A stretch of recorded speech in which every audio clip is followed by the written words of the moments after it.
Student, अब है ना हम MCQ number 6 and MCQ number 9 कर रहे हैं। देखो स्टूडेंट, ये है ना मोस्ट इंपॉर्टेंट एमसीक्यू है। मोस्ट इंपॉर्टेंट एमसीक्यू है, राइट। एमसीक्यू नंबर 6 और 9 की बात कर रहा हूँ। ये जो एमसीक्यू है ना, ये सुपरपोजिशन प्रिंसिपल के है और इसका मैं नाम दे रहा हूँ null point, right. Null point, ये नल पॉइंट के एमसीक्यू बहुत इंपॉर्टेंट होते हैं। ये चैप्टर 2 में भी आएंगे, चैप्टर 4 में भी आएंगे, राइट। तो ये लिख लो मेरे साथ, मोस्ट इंपॉर्टेंट कॉन्सेप्ट है नल पॉइंट। एमसीक्यू क्या बोल रहा हूँ, 6 and 9, MCQ number 6 and 9, right. ये जो एमसीक्यू है ना, ये किसके है, नल पॉइंट के है। नल पॉइंट के एमसीक्यू है, ओके। तो इसमें जो एमसीक्यू नंबर जो 6 है ना, वो कूलम्स लॉ का है। एमसीक्यू नंबर 9 है, वो इलेक्ट्रिक फील्ड का है। तो ये नल पॉइंट को समझने के लिए पहले ना हमें सुपरपोजिशन प्रिंसिपल समझना पड़ेगा। Superposition principle,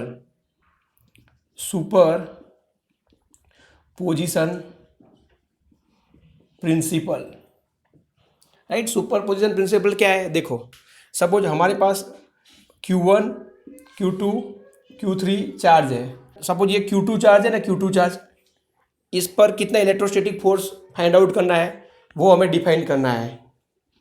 superposition principle.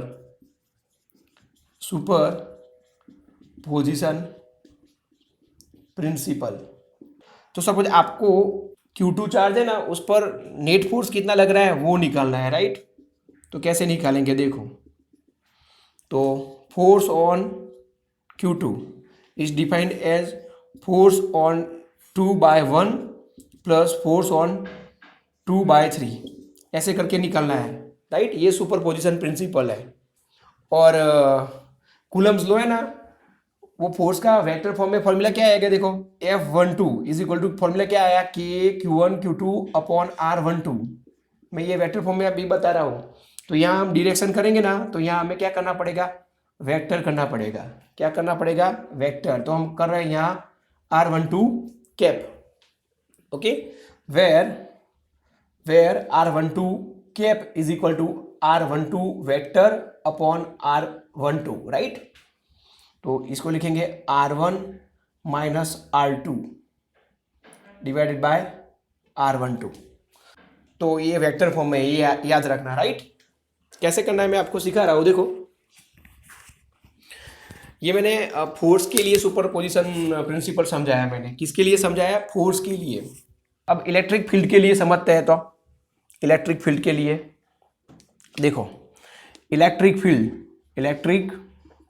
Field तो सपोज ये कोई चार्ज Q है, सोर्स चार्ज, और ये कोई पॉइंट P है। इलेक्ट्रिक फील्ड कहाँ होता है, कोई पॉइंट P पर होता है, राइट। इसकी स्ट्रेंथ तो EP बोलते हैं हम, EP।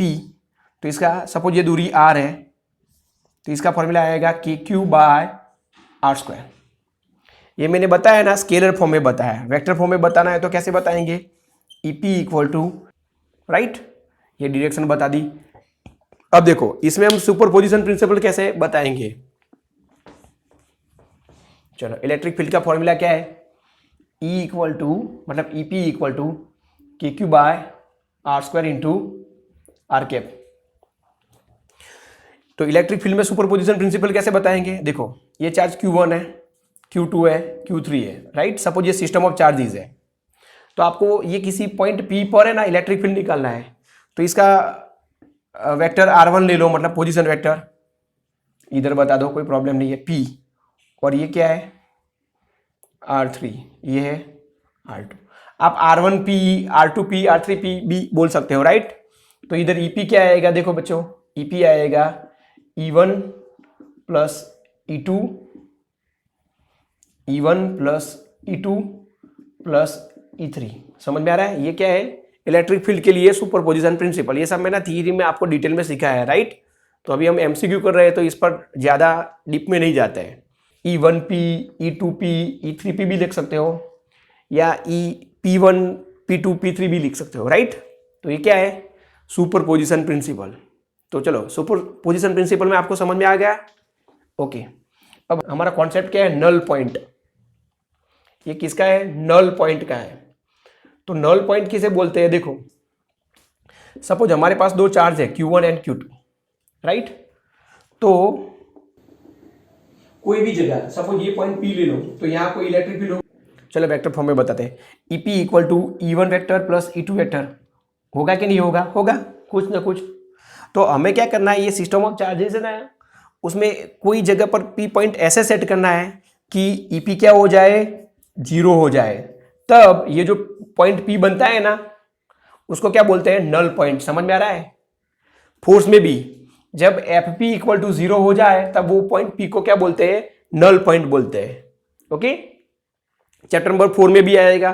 चैप्टर नंबर 4 में मैग्नेटिक फील्ड आता है, तो वहां मैग्नेटिक फील्ड को B से इंडिकेट करते हैं। B at point P equal to 0 आएगा ना, तो वो मैग्नेटिक फील्ड के लिए नल पॉइंट हो जाएगा। चैप्टर नंबर 2 है ना, उसमें पोटेंशियल आता है, इलेक्ट्रोस्टैटिक पोटेंशियल, तो वहां हम क्या लेंगे, VP इक्वल टू 0 लेते हैं, राइट।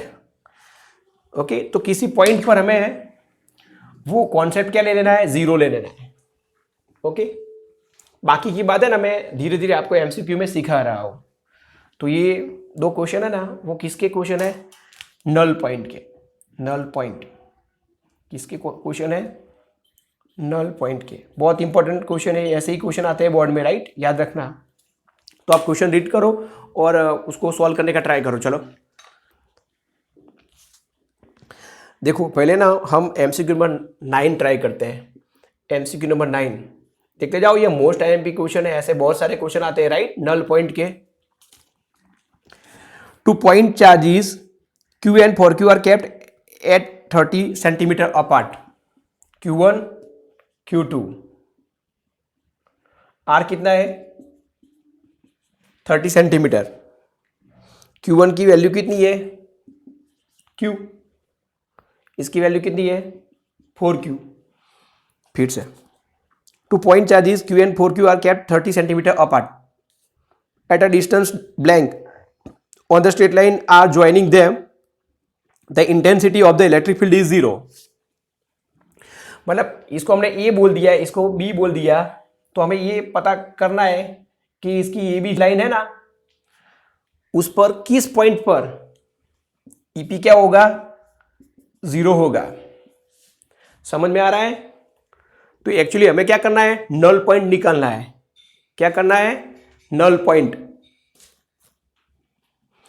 तो बच्चों देखो, ये दोनों चार्ज कैसे है, लाइक चार्ज है, दोनों सेम चार्ज है, मतलब दोनों पॉजिटिव पॉजिटिव है। मतलब कहाँ होगा वो पॉइंट बीच में ही होगा ना, A और B के बीच में। मैं मिडल में नहीं कह रहा हूं, क्या होगा, A to P to B होगा, राइट। सपोज यहां कई जगह है P, तो इसको मैंने X बोल दिया, तो यहां से क्या आएगा, 30 माइनस एक्स आएगा कि नहीं आएगा, आएगा। तो EP इक्वल टू 0 आ रहा है, तो इसका मतलब क्या आएगा, EP equal to E1 plus E2 आ रहा है। देखो हम वेक्टर फॉर्म में भी इसको डील कर सकते हो, पहले मैं आपको रफली सिखा रहा हूं इसको कैसे डील करेंगे। ऐसे कैसे आ सकेगा, देखो ये पॉजिटिव है ना, तो इसका इलेक्ट्रिक फील्ड किस डायरेक्शन में होगा, इस डायरेक्शन में होगा, आउटवर्ड डायरेक्शन में।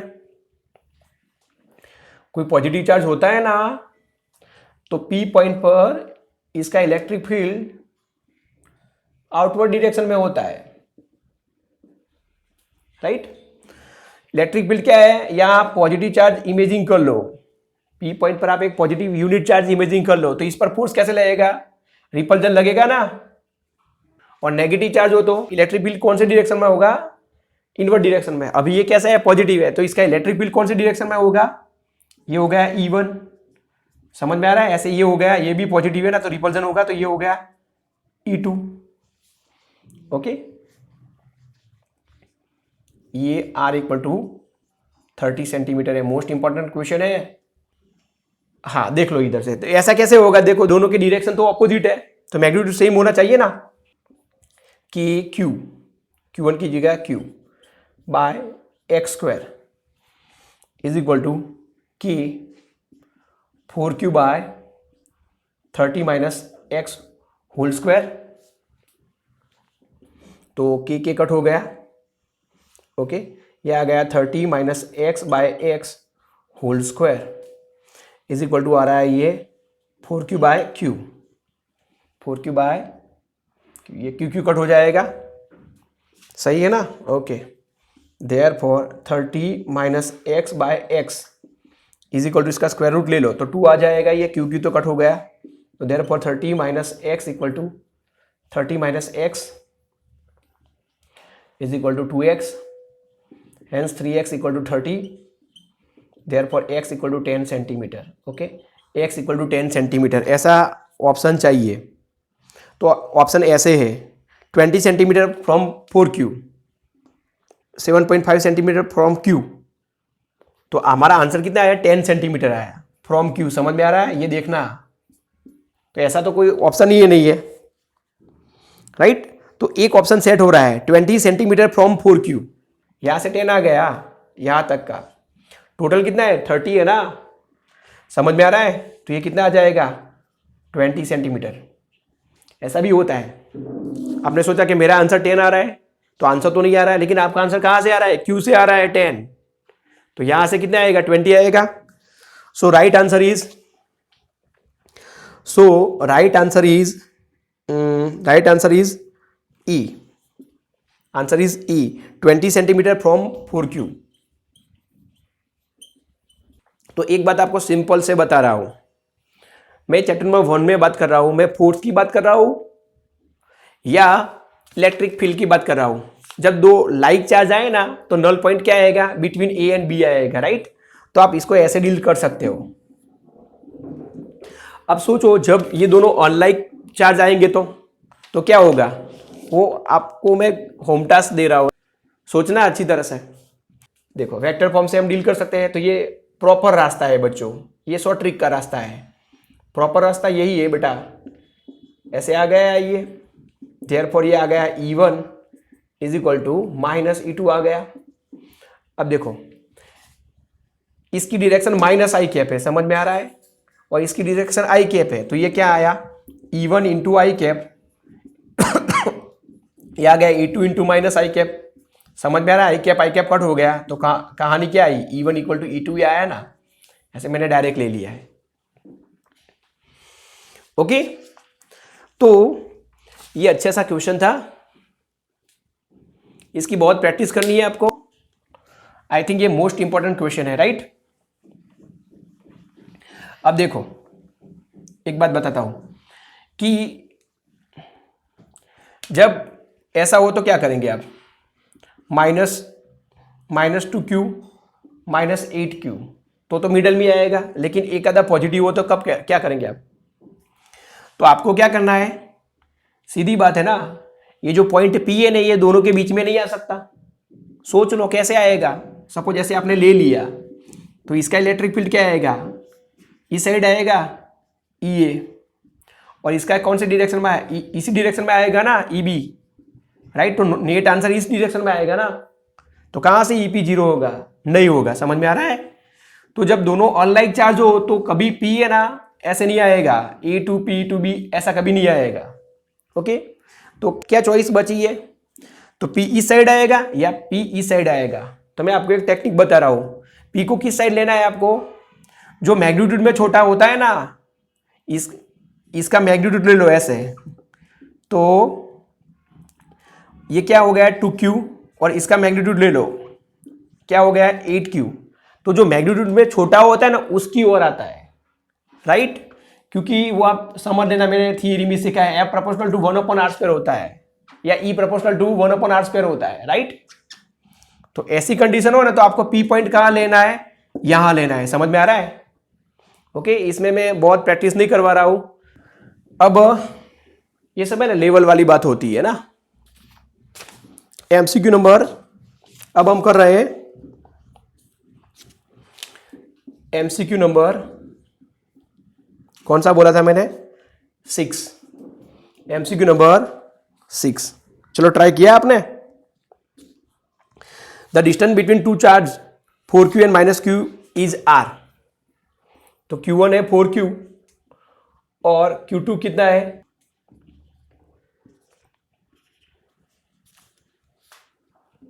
The distance between two point charge 4q and -q is r। और third charge capital Q is placed at there mid point, middle में ये रखा है, ये Q3 इक्वल टू क्या रखा है, Q। तो सीधी बात है, ये R/2 हो जाएगा और ये कितना हो जाएगा, R/2। The distance between 2 point charge 4Q and minus Q is R. A third charge Q is placed at midpoint of them.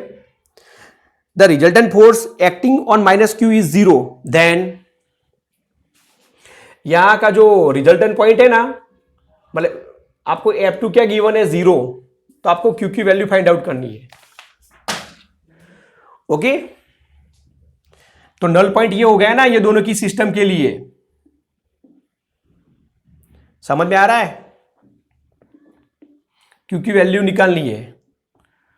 चलो, तो यहां का फोर्स 0 है, as net force on Q2 is 0। तो स्टूडेंट यहां भी हम सुपरपोजिशन प्रिंसिपल को यूज करने वाले हैं ना, right. As net force on Q2 is 0, so F2 is 0, therefore F21 force on 2/1 plus force on 2/3 is equal to 0, therefore F21 is equal to minus F23। चलो इसको सिंप्लीफाई कर दो। F21 11 और 2 का बीच का ये कूलम्स लॉ यूज कर लो, तो देयरफॉर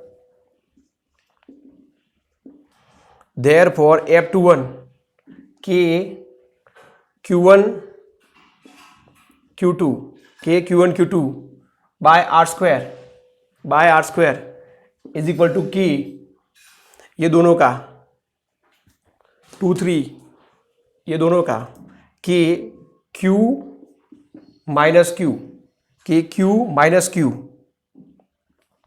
अपॉन R/2 का होल स्क्वायर, और आगे क्या है, माइनस।